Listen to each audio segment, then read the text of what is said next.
कि अब तो राहुल गांधी ही लेकर आएंगे न्याय, कि अब तो राहुल गांधी ही लेकर आएंगे न्याय।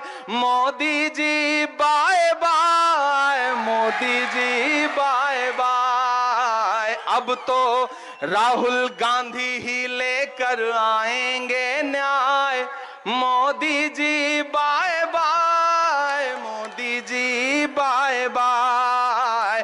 भारत की जनता ने ये मिलजुल के बनाई राय। Modi ji bye bye, Modi ji bye bye. के मांगी नौकरी मिली लाठियां, युवा नहीं है राजी। मांगी नौकरी मिली लाठियां, युवा नहीं है राजी। मोदी जी को तो आती है केवल जुमलेबाजी। 10 सालों तक बहुत सहा, 10 सालों तक बहुत सहा, अब नहीं सहेंगे अन्याय। Modi ji bye bye, Modi ji bye bye. अब तो राहुल गांधी ही लेकर आएंगे न्याय। Modi ji bye bye, Modi ji. लेकिन आज अपनी क़यादत से पूरे हिंदुस्तान में छाया हुआ नौजवान इमरान प्रतापगढ़ी जी है। तो एक शेर से मैं उनको दावत दूंगा, उड़ान वालों, उड़ान पे अभी वक्त भारी है, अभी परों की नहीं हौसलों की बारी है। दुआ करें सलामत रहे इनकी हिम्मत, ये एक चिराग 100 आंधियों पे भारी है। जनाब इमरान प्रतापगढ़ी साहब। हेलो इमरान प्रतापगढ़ी तुम्हारे इमरान प्रतापगढ़ी तुम्हारे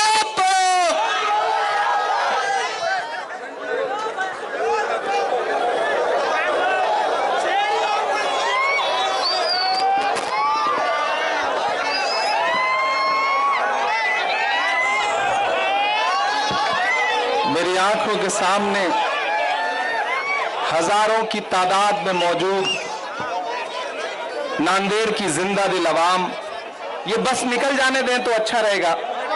ये बस निकल जाने दें। साथियों से गुजारिश है कि इस बस को निकल जाने, और इधर जो लोग खड़े हैं उनसे भी गुजारिश है कि बैठ जाओ, उधर पीछे लोगों को दिखाई नहीं पड़ रहा। बाकी आप थोड़ा पीछे चलो, थोड़ा स्टेज को थोड़ा बेहतर करें आप सारे लोग। नांदेड़ वालों, काफी अरसे बाद आपसे मुलाकात हो रही है। भारत जोड़ो यात्रा के दौरान आया था, लेकिन आपसे गुफ्तगू करने का कोई मौका नहीं निकल पाया था। आज एक ऐसे मौके पर आपके बीच खड़ा हूं, माइक थोड़ा और बेहतर कर दें। मैं चाहता हूं कि मेरी आवाज सिर्फ नांदेड़ तक ही नहीं बल्कि दिल्ली तक जाए, क्योंकि दिल्ली वाले को सुनाना ज्यादा जरूरी है।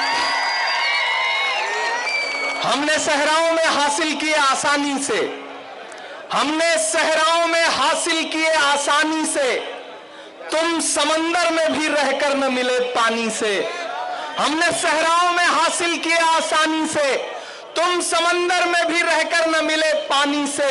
ये सियासत के दिए सबके हवाले न करो, मुल्क जल जाता है एक शख्स की नादानी से। नांदेड़ वालों, आज के इस प्रोग्राम में स्टेज पर मौजूद प्रेसिडेंट अब्दुल सत्तार साहब,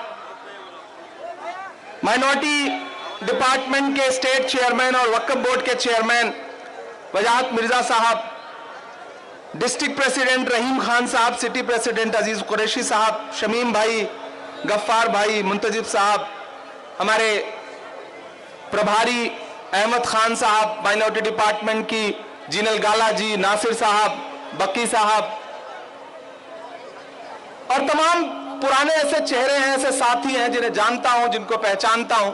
सबसे पहले तो नांदेड़ आपको सलाम करता हूं, क्योंकि 2017 में शायद यही वो जगह थी, यही वो मंच था जहां आपने दुआएं दी तो सियासत की तरफ थोड़ा सा रुख मेरा हुआ, और आपकी उन्हीं दुआओं के सदके में आप हिंदुस्तान की सबसे बड़ी पंचायत में, राज्यसभा में आपकी नुमाइंदगी करने का मौका मिला है। खुदा नसीब जोड़ता है तो कैसे जोड़ता है? राहुल जी ने जब मुझे राज्यसभा भेजने का फैसला किया तो किसी और सूबे को नहीं चुना, महाराष्ट्र को चुना। यह शायद आपसे उन दिनों के रिश्ते की एक बुनियाद थी जो ऊपर वाले ने भी जोड़ी, तो ऐसी जोड़ी कि मुझे नुमाइंदगी करने का मौका मिला, तो महाराष्ट्र जैसे स्टेट का मौका मिला। यह मेरी खुशनसीबी है। मैं यहां खड़ा हूं और मुल्क इलेक्शन के मुहाने पे खड़ा है। आने वाली 26 तारीख को आपको अपने घरों से बाहर निकलना है, ईवीएम की कतारों में खड़ा होना है और न सिर्फ नांदेड़ के मुस्तकबिल का फैसला करना है बल्कि हिंदुस्तान के मुस्तकबिल का भी फैसला करना है। एक तरफ वो ताकतें खड़ी हैं जो दिल्ली की गद्दी पर पिछले 10 साल से बैठी हैं, जिनका हर कैंडिडेट एक ही बात कह रहा है, चाहे वो अनंत हेगड़े हो, चाहे वो ज्योति मिर्धा हो, चाहे वो लल्लू सिंह हो, वो बस एक ही बात कह रहे हैं कि ये जो डॉक्टर बाबा साहब अंबेडकर जी का लिखा हुआ संविधान है वो इसको बदलना चाहते हैं। डॉक्टर बाबा साहब अंबेडकर के संविधान को बदलना चाहते हैं और एक तरफ वो ताकतें खड़ी हैं जो ये कह रही हैं, राहुल गांधी कह रहे हैं कि हम अपनी आखिरी सांस तक हिंदुस्तान के आईन को बदलने नहीं देंगे। मेरी नई नस्लों, यहां बड़ी तादाद में नई नस्ल खड़ी है, मेरे बुजुर्ग खड़े हैं। जहां तक नजर जा रही है नांदेड़ की आवाम ही आवाम है। आसपास के इलाकों से भी, बसमत से, भोकर से और सारे इलाकों से भी लोग आए। डाइस पे बड़ी तादाद में लोग हैं। जितना आजकल भाजपा की रैलियों में भीड़ होती है उतना तो यहां डाइस पे मौजूद है। ये हवा है, ये लहर है। इधर जहां तक मेरी आवाज जा रही है, मैं आपसे ये कहना चाहता हूं मेरे भाई, ये मुल्क बहुत नाजुक दौर से गुजर रहा है। मैं आपकी दुआओं से इस देश की पार्लियामेंट में बैठता हूं। मैंने देखा है सरकार के इरादे बिल्कुल भी अच्छे नहीं हैं। वो ये चाहते हैं कि उनकी फिर से सरकार बने और वो आईन बदल दे, संविधान बदल दे। वो संविधान जिसमें महात्मा गांधी के उसूल लिखे हुए हैं, वो संविधान जिसमें पंडित जवाहरलाल नेहरू की कौमी एकजहती की यादें हैं, वो संविधान जिसमें मौलाना आजाद के ख्वाबों की ताबीर है, वो संविधान जिसे अपने पसीने से डॉक्टर बाबा साहब अंबेडकर ने लिखा, भाजपा उसे बदलना चाहती है। ये इलेक्शन आम चुनाव नहीं है। नांदेड़ वालों, अगर आपको लगता है कि यह इलेक्शन सिर्फ एक एमपी चुनने का इलेक्शन है तो गलत। यह इलेक्शन हिंदुस्तान के मुस्तकबिल को बचाने का इलेक्शन है। इसलिए इस इलेक्शन की बहुत अहमियत बढ़ जाती है। मुझे पता चला है कि आप कांग्रेस के कैंडिडेट को बड़े वोटों से जिता रहे हैं। कहीं कोई शको सुबह की गुंजाइश नहीं है, लेकिन मैं भी अपना फर्ज अदा करने चला आया हूं, क्योंकि मैं जानता हूं नांदेड़ मुझसे बहुत मोहब्बत करता है और मैं नांदेड़ से बहुत मोहब्बत करता हूं। न हम सफर न किसी हम नशी से निकलेगा, न हम सफर न किसी हम नशी से निकलेगा, हमारे पांव का कांटा हम ही से निकलेगा। वतन की रेत मुझे एड़ियां रगड़ने दे, मुझे यकीन है पानी यहीं से निकलेगा। नांदेड़ वालों, आपके यहां से उठी हुई आवाज पूरे हिंदुस्तान तक जाती है और अब तो और जोर से जाएगी, क्योंकि उस आवाज को पूरे मुल्क में पहुंचाने का जिम्मा भी मेरा है। क्योंकि खुदा ने मुझे यहां की नुमाइंदगी दी है तो मेरा फर्ज भी बनता है। तो मैं आपसे यह कहना चाहता हूं कि अब तक इस इलेक्शन को आप कैसे लड़ रहे हैं वो अपनी जगह है, लेकिन आज से मैं चाहता हूं कि इस इलेक्शन को बिल्कुल ऐसे लड़िए जैसे आप इस इलेक्शन को लड़ रहे हैं। ये तस्वीर आप पीछे देख रहे हैं, एक तरफ इमरान प्रतापगढ़ी हैं और एक तरफ आपके कैंडिडेट हैं। मेरे भाई, भारतीय जनता पार्टी नहीं चाहती कि मुल्क में खूबसूरती बनी रहे। भाजपा नहीं चाहती है कि इस मुल्क में कौमी एकजहती बची रहे। इसलिए प्रधानमंत्री जिस भाषा का इस्तेमाल करते हैं, जिस जबान का इस्तेमाल करते हैं, वो उनके मेयार के मुताबिक नहीं है। मैं यहां खड़ा होकर के एक बात आपसे कहने आया हूं मेरे भाई, कि पिछले दिनों जब आया था तो राहुल गांधी जी इन्हीं रास्तों पर चल करके भारत जोड़ो यात्रा के लिए जा रहे थे। मुझे याद है 7 सितंबर 2022 की वो सुबह, जब हम सारे लोग कन्याकुमारी के साहिल पर राहुल गांधी जी के साथ खड़े थे और राहुल गांधी कह रहे थे कि मैं भारत जोड़ो यात्रा के लिए निकल रहा हूं, मेरा नारा होगा नफरत के बाजार में मोहब्बत की दुकान खोलनी है। मैं राहुल गांधी के साथ चल रहा था। जब मैं राहुल जी के साथ चल रहा था तो मुझसे पत्रकार पूछते थे कि इमरान साहब आप तो शायर हैं, आप इस यात्रा में राहुल गांधी के कंधे से कंधा मिला के चल रहे हैं, आप क्या कहेंगे? तब मैं उन्हें एक शेर सुनाता था कि जो हर जालिम से टकराएगी वो आंधी बनाऊंगा, जो हर जालिम से टकराएगी वो आंधी बनाऊंगा, नए अंग्रेज आए हैं नया गांधी बनाऊंगा। दोस्तों, 4000 किलोमीटर अपने पैर के छालों की परवाह किए बगैर एक शख्स चलता रहा, सिर्फ एक नारा लेकर के कि नफरत छोड़ो भारत जोड़ो। मुझे बताओ नांदेड़ वालों की इस मुल्क में जो नफरत फैली है उसका सबसे बड़ा शिकार कौन है? हम हैं, आप हैं, क्योंकि हमारे आपके खिलाफ ही तो नफरत फैलाई गई है। ऐसे में अगर राहुल गांधी ये कह रहे हैं कि नफरत छोड़ो भारत जोड़ो, तो आपको ये बात समझनी पड़ेगी। मैं तो आपके बीच में खड़ा होकर के आपसे यह कह रहा हूं कि वसंतराव जी को दिया गया आपका एक एक वोट सिर्फ उन्हें नहीं मिलेगा, मोहब्बत के उस मसीहा को मिलेगा जिसका नाम राहुल गांधी है।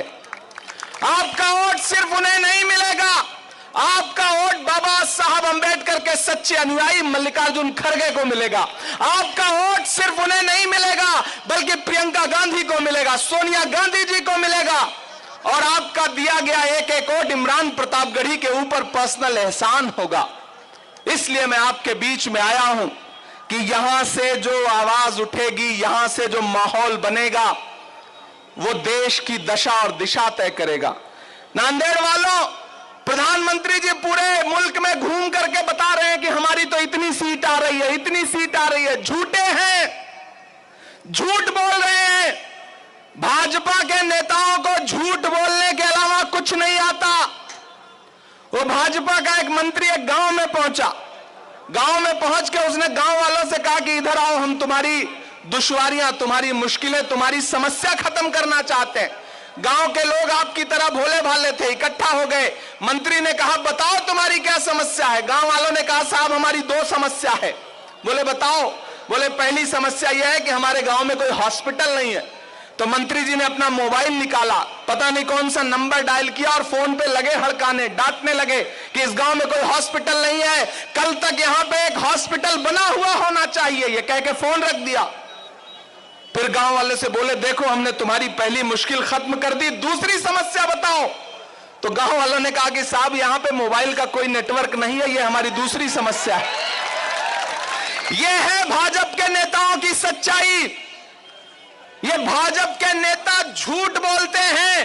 प्रधानमंत्री जी जो नंबर बता रहे हैं वो 15 लाख के जुमले की तरह झूठा है। किसी झांसे में मत आइएगा।